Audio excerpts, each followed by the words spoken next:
Hello everyone, this is Sapna Singh and welcome to the channel do educate. आज हम discuss करने वाले हैं एसएससी जीडी का जो टॉपिक है। एसएससी जीडी में औसत हम पढ़ने वाले हैं। औसत या फिर आप इसको इंग्लिश में कह सकते हैं एवरेज। ठीक है, औसत या फिर एवरेज। अब औसत के क्वेश्चन पूछे जाते हैं, हर एक एग्जाम में पूछे जाते हैं, लेकिन यहाँ हम स्पेसिफिक एसएससी जीडी के लिए पढ़ने वाले हैं। तो औसत होता क्या है, सबसे पहले हमें ये समझना होगा कि एवरेज मतलब क्या होता है। तो बहुत सिंपल सी भाषा में इसको समझने की कोशिश करते हैं कि जैसे मान लेते हैं कि अगर कोई इंसान है या आप हो, आप दिन में 3 बार खाना खाते हो। दिन में क्या करते हो, 3 बार खाना खाते हो। मॉर्निंग में आपने पूरी भर प्लेट खा ली, फिर उसके बाद लंच किया, आपने थोड़ी छोटी प्लेट में खाया, ठीक है, मतलब थोड़ा खाना खाया। डिनर में आपने क्या किया, बहुत ही थोड़ा, मतलब बहुत ही थोड़ा खाना खाया। तो आपका औसत क्या रहने वाला है कि पूरे दिन में आपने कितना खाना खाया। औसत मतलब तीनों टाइम आपने एक टाइम बहुत ज़्यादा खा लिया, फिर कम खाया, फिर उससे भी कम खाया। हालांकि डिनर टाइम में ये ऐसा होता नहीं है, डिनर टाइम में हम ज़्यादा भरते हैं, हम ये वाला खाते हैं। लेकिन यहाँ पे आप इस चीज़ को समझो कि 3 टाइम हमने खाना खाया, एक बार इतना ज़्यादा खा लिया, एक बार थोड़ा कम, एक बार सबसे कम। तो औसत मतलब होता है कि आपने पूरे दिन में किस एवरेज के अकॉर्डिंग खाया।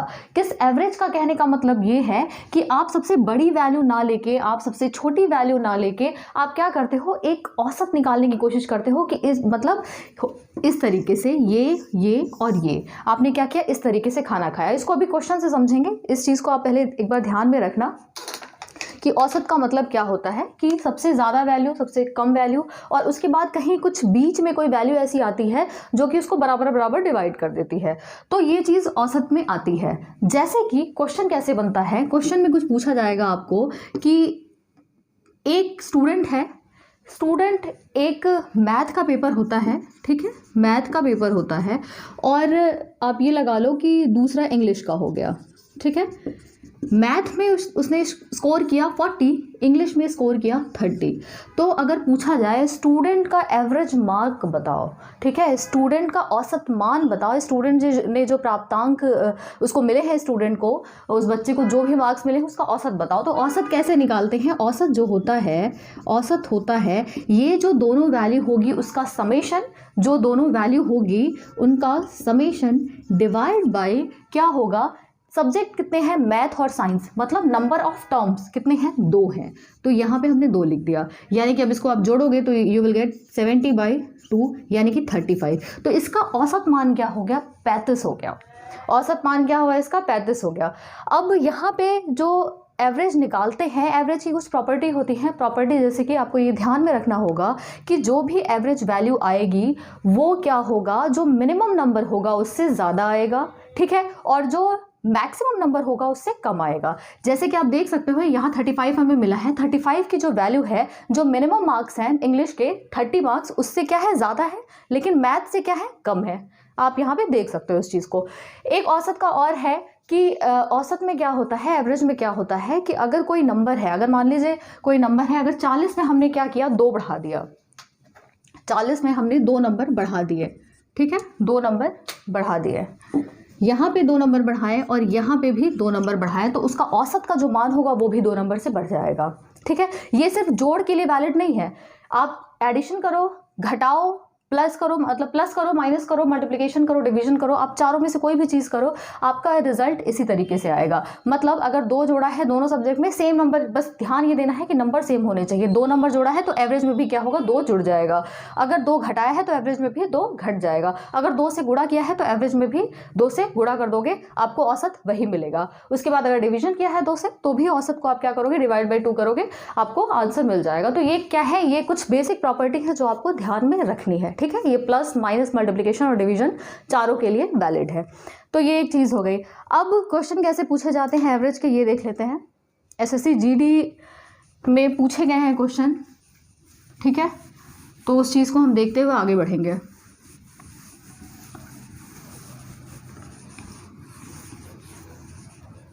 अब जो सवाल है, जो यहाँ पे क्वेश्चन है, क्वेश्चन यहाँ पे, अब आपको एक बात बताओ, एवरेज का तो मैंने ये आपको बता दिया। सबसे पहले आप क्या करो, एक ये छोटा सा क्वेश्चन सॉल्व करो। छोटा सा क्वेश्चन क्या है कि 410 है, ठीक है, 410 है, मार्कर भी नहीं चल रहा, 410 हो गया, उसके बाद 475, 525, 525, उसके बाद दिया हुआ है 560 और 720। इसका बोला जा रहा है इसका औसत मान क्या होगा, इसकी एवरेज वैल्यू क्या होगी। तो औसत मान कैसे निकालते हो या फिर एवरेज कैसे निकाला जाता है, ठीक है, एवरेज कैसे निकालते हैं। सबसे पहले जो भी वैल्यूज़ दी हैं उसका क्या करोगे, समेशन कर दोगे। जो भी नंबर्स दिए हैं उनका sum divide by number of terms, ठीक है, नंबर ऑफ टर्म्स, ठीक है, इस तरीके से निकालते हैं। तो समेशन क्या होगा, यानी कि 410 प्लस 475 प्लस 525 प्लस 560 प्लस 720, इसको जोड़ लेते हैं। 410 हो गया, 475 हो गया, 525, 560 और 720। यहाँ पे जोड़ो, 5 5 10, यहाँ पे 1 आ जाएगा, 7 1 8 9 10 10 6 16 17 18 1 19, फिर यहाँ पे 1 5 5 10 7 17 17 1 18 ले लिया, 18 19 20 21 22 और 4 26, यानी कि 2690 डिवाइड पे नंबर ऑफ टर्म्स कितने हैं, 1 2 3 4 5, यहाँ पे 5, ठीक है। 2690 डिवाइड बाई 5, अगर आप इसको 5 से काटो तो ये क्या हो जाएगा, 5 5 25 और फिर उसके बाद 5 से 15 और ये, ठीक, 538 जो होगा इसका आंसर होगा, ठीक है। 538 इसका क्या होगा, आंसर होगा। तो इस चीज़ को आप ध्यान रखना, ठीक। कुछ नहीं किया है यहाँ पे, सीधे जो नंबर्स दिए हैं उसका summation divide by number of terms, average निकल के आ गया। अगला सवाल देखते हैं।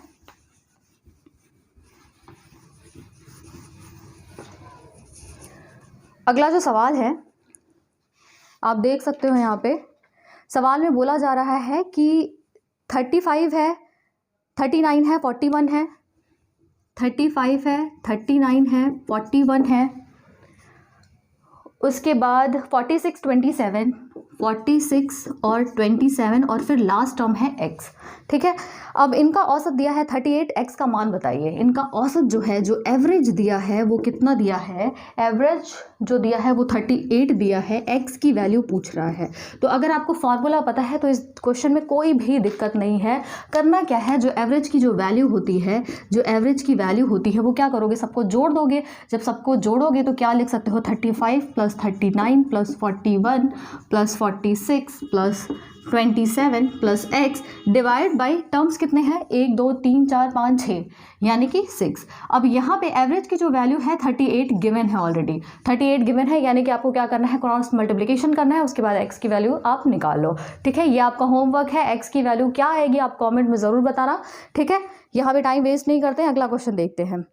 अब एक और प्रॉपर्टी है इसकी। प्रॉपर्टी क्या है कि जैसे मैंने बताया था कि जो भी चीज़ है, अगर मान लीजिए कोई भी एवरेज वैल्यू कोई भी आई है, अगर हमने क्या किया, अगर उन नंबर्स में जो नंबर गिवन है उन नंबर्स में कुछ भी जोड़ा, कुछ भी घटाया या कुछ भी मल्टीप्लाई किया या डिवाइड किया, तो औसत का जो मान होगा, जो एवरेज की वैल्यू होगी वो क्या होगी, उतना ही होगा। अगर मल्टीप्लाई किया है हर एक में तो मल्टीप्लिकेशन के बराबर आएगा। तो अगला जो क्वेश्चन है वो उसी पे बेस्ड है। जो क्वेश्चन है वो कह रहा है कि 6 संख्याओं n1 n2 n3 n4 n5 तथा n6 का औसत a है। यहाँ पे आप इसको n5 कर लेना, ठीक है। प्रत्येक संख्या से 6 घटाया जाता है, नया औसत क्या है। ध्यान यहाँ पे देना है कि प्रत्येक संख्या से 6 घटाया जा रहा है, ठीक है। प्रत्येक संख्या से 6 घटाया जा रहा है। 6 घटाने का मतलब है कि हर एक संख्या से 6 घटाया जा रहा है, सिर्फ एक नंबर से 6 नहीं घटाया जा रहा है। ये चीज़ हमेशा ध्यान देनी है कि हर एक नंबर से 6 घटाया जा रहा है। तो नया औसत क्या होगा, यानी कि अगर 6 घटा रहे हो तो मैंने पहले ही बताया था जो औसत होगा वो क्या होगा। अगर एवरेज n दिया है तो अगर हर एक नंबर से 6 घटाया जा रहा है तो औसत में भी, औसत की जो वैल्यू आएगी वो क्या हो जाएगी, उसमें से भी आप -6 कर दो तो ये इसका आंसर हो जाएगा, यानी n-6, ठीक है। n-6 इसका क्या हो जाएगा, आंसर हो जाएगा। सॉरी, औसत इज गिवन एज a, औसत a दिया है तो a-6 क्या हो जाएगा, इसका आंसर हो जाएगा, ठीक है। एक लाइन का क्वेश्चन था लेकिन कराना ज़रूरी था क्योंकि कंफ्यूजन नहीं होना चाहिए। अब अगला सवाल देखते हैं। एक विद्यालय के 50 शिक्षकों की औसत आयु 66 वर्ष है, ठीक है। कोई एक स्कूल है, उसमें 50 जो शिक्षक हैं उनकी जो औसत उम्र है वो क्या है, 66 ईयर्स है। तथा दूसरे विद्यालय में, मतलब एक स्कूल है दूसरा स्कूल है, ठीक है।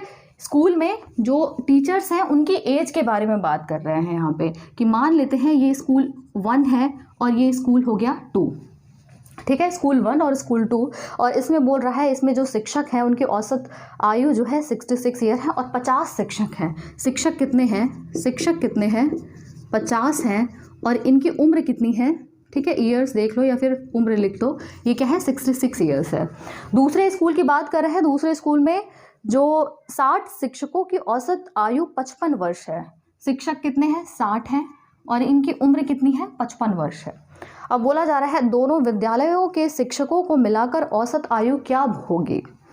दोनों विद्यालयों के शिक्षकों को मिलाकर औसत आयु क्या होगी? अभी तक हमने देखा था कि जो वैल्यू देते थे सबको जोड़ दिया, divided by number of terms कर दिए, जितने टर्म्स दिए हैं। अब यहाँ पे आप थोड़ा कंफ्यूजन है, आप दिमाग में सोचोगे कि ये शिक्षक दे दिया, ईयर्स दे दिए हैं, अब हम किसको जोड़ें किसको घटाएं, क्या करें? तो यहाँ पे आप एक चीज़ ध्यान देना कि यहाँ पे क्वेश्चन में पूछा जा रहा है कि दोनों विद्यालयों के शिक्षकों को मिलाकर औसत आयु पूछ रहा है यहाँ पे, औसत आयु, यानी कि औसत आयु। ठीक है, औसत आयु मतलब हो गया कि जो नीचे होगा वो यहाँ पे जो होगा, अगर आयु पूछा जा रहा है तो नीचे शिक्षकों की संख्या होगी। ठीक है, क्या होगी? शिक्षकों की संख्या होगी नीचे। ठीक है, शिक्षकों की संख्या होगी, शिक्षकों की संख्या होगी। ठीक है, इस तरीके से लिख दो। अब ऊपर क्या होगा? ऊपर क्या होगा? शिक्षक इंटू ईयर्स और दूसरे शिक्षक इंटू उनके साल। ठीक है, यानी कि 50 इंटू 66 प्लस 60 इंटू 55। ठीक है, अब इसको यहाँ पे लिख लेते हैं 50 into 66 plus 60 into 55 divide by शिक्षकों की संख्या कितनी हो जाएगी? यहाँ 50 है और यहाँ पे 60 है, दोनों को जोड़ोगे तो कितना हो जाएगा? 50 और 60 यानी कि 110। ठीक है, क्या हो जाएगा? 110। अब चाहो तो 0 0 कॉमन ले लो, 0 0 क्या हो जाएगा? कॉमन ले लोगे। अगर 0 0 कॉमन ले, यहाँ से 0, ये 0 कट गया। ठीक है, कोई दिक्कत नहीं होनी चाहिए यहाँ पे। अब क्या आएगा यहाँ पे? एवरेज जो 5 into 66 plus 6 into 55, 6 into 55 divide by क्या है? 11 है। ठीक है, अब यहाँ पे क्या करोगे? यहाँ पे 30 हो जाएगा और ये 33, 330 प्लस यहाँ पे और 6 डिवाइड बाई 11। अब यहाँ पे 660 डिवाइड बाई 11, यानी कि कितनी बार में जाएगा? 60 टाइम्स में। ठीक है, 60 क्या होगा? इसका आंसर हो जाएगा। ठीक है, 60 क्या होगा? इसका आंसर होगा, यानी ऑप्शन नंबर जो 4 है ये इसका आंसर होगा। बात समझ में आ गई कि कैसे करना है इसको? ठीक, एक और सवाल देखते हैं। ये सारे क्वेश्चन जो हैं वो एसएससी जीडी में पूछे गए क्वेश्चन हैं, तो घबराना नहीं है बिल्कुल भी ऐसे क्वेश्चन को देख के, और आप इसको करते जाओ। ठीक है, क्या करना है? इसको करते जाना है। क्वेश्चन में बोला जा रहा है कि n1 और n2 संख्या का औसत जो है 17 है। ठीक है, दो संख्याएं हैं n1 और n2, इनका औसत क्या है? 17 है। अगर दो नंबर n1 और n2 है, उनका औसत कैसे लिखा जा सकता है? एवरेज कैसे लिखते हैं? एवरेज जो वैल्यू होती है वो क्या होगी? n1 प्लस n2, मतलब उनका summation divide by number of terms कितने हैं? n1 n2 कितने टर्म्स हो गए? 2 हो गए। तो एवरेज जो वैल्यू है वो कितनी दी हुई है? 17 दी हुई है। 17 दी हुई है, यानी कि 17 is equal to n1 plus n2 by 2। ठीक है, अब आगे क्या बोल रहा है क्वेश्चन में? n2 तथा n3 का औसत 44 है। n2 और n3 का, तो n2 और n3 का, n2 प्लस n3 का एवरेज इसी तरीके से होगा। यहाँ पे भी 2 टर्म्स हैं तो डिवाइड बाय 2। इसका जो औसत दिया हुआ है, औसत यहाँ पे दिया हुआ है 44। ठीक है, 44, तो 44 इज इक्वल टू क्या हो गया? n2 plus n3 divide by 2। अब पूछा क्या जा रहा है? n3 तथा n1 का अंतर क्या होगा? n3 माइनस n1 पूछ रहा है, n3 माइनस n1 यहाँ पे पूछा जा रहा है। अब आप अगर देखो यहाँ पे तो ज़्यादा कुछ खास बचा नहीं है अब क्वेश्चन में। जब आपने ये इक्वेशन लिख लिया, आपके पास 2 इक्वेशन आ गई n1 n2 और n3 के टर्म में, तो आप n3 माइनस n1 बड़े आराम से निकाल सकते हो। कैसे निकाल सकते हो? अगर निकाल सकते हो तो बहुत अच्छी बात है, नहीं निकाल सकते तो आप यहाँ पे देख सकते हो। तो ये क्या होगा? 17 दूना 34, 34 is equal to n1 plus n2। ठीक है, ये इक्वेशन नंबर 1 हो गई। अब यहाँ पे क्या होगा? क्रॉस मल्टीप्लाई करते हैं तो क्या हो जाएगा? n2 plus n3 is equal to 88। ये इक्वेशन नंबर 2। अब 2 इक्वेशन आ गई। अब देखो पूछ क्या रहा है? n3 माइनस n1 पूछ रहा है, n3 माइनस n1, यानी इक्वेशन 2 माइनस इक्वेशन 1 कर दे तो हमारी बात बन सकती है। इक्वेशन 2 माइनस इक्वेशन 1, इक्वेशन 2 को इक्वेशन 1 से अगर माइनस कर दे तो क्या होगा, 2 क्या है, इक्वेशन नंबर 2 है n2 प्लस n3 माइनस ये क्या हो जाएगा n1 प्लस n2। ठीक है, लेफ्ट हैंड साइड को लेफ्ट हैंड साइड, क्योंकि जो नंबर्स है नंबर्स में से एक साइड से घटा देंगे और जो इस तरीके से n1 n2 n3 वाले टर्म दिए हैं उसको एक साइड रखेंगे, यही करते हैं हम। इज इक्वल टू क्या हो जाएगा, 2 माइनस 1 कर रहे हैं तो 2 में क्या है 88 पहले है माइनस 34। अब n2 प्लस n3 माइनस, अब क्या गया, हमने ब्रैकेट को ओपन कर दिया तो माइनस n1 माइनस क्या हो जाएगा n2। अब यहाँ पे घटाएंगे, ये हो गया 4 और ये हो गया यहाँ पे 5। ठीक है, 54। अब यहाँ पे कुछ कट रहा है, आप देख सकते हो, minus n2 plus n2 cancel हो जाएगा, बचेगा क्या, n3 minus n1 is equal to 54। n3 minus n1 is equal to 54, यानी कि ऑप्शन नंबर जो 3 है वो राइट आंसर है इसका। बात समझ में आ गई? अगर समझ में नहीं आया तो फिर से एक बार देखो इसको। एवरेज वैल्यू क्या होती है, जो नंबर्स दिए होते हैं उनका समेशन यानी कि उनका जोड़ डिवाइड बाय जितने टर्म्स दिए हैं, जितने नंबर दिए हैं उनको काउंट कर लो आप और डिवाइड बाय वो नंबर कर दो। ठीक, तो यहाँ पे क्या है, n1 और n2 का औसत जो है दिया हुआ है 17, तो n1 और n2 का औसत क्या होगा, दोनों का समेशन डिवाइड बाय कितने हैं टर्म, एक n1 हो गया एक n2 हो गया, यानी 2 टर्म हो गए। उसी तरीके से क्या दिया है, n2 और n3 का एवरेज दिया था 44, तो इनका भी क्या होगा, एवरेज n2 प्लस n3 कितने टर्म्स हो गए, n2 और n3 2 टर्म्स हो गए, डिवाइड बाई 2 कर दिया, दोनों इक्वेशन मिल गई। निकालना क्या है, n3 माइनस n1 निकालना है, तो इक्वेशन 2 माइनस इक्वेशन 1 कर दिया, n3 माइनस n1 निकल के आ गया 54। ठीक, तो आप इस चीज़ को इस तरीके से कर सकते हो।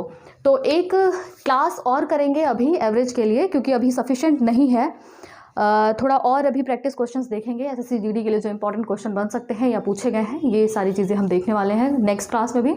तो आप इसको एक बार देखो, रिवाइज करो और जल्दी मिलते हैं नेक्स्ट क्लास में। सेशन अच्छा लगा हो तो लाइक शेयर सब्सक्राइब कर दीजिएगा और मिलते हैं नेक्स्ट क्लास में। Thank you so much.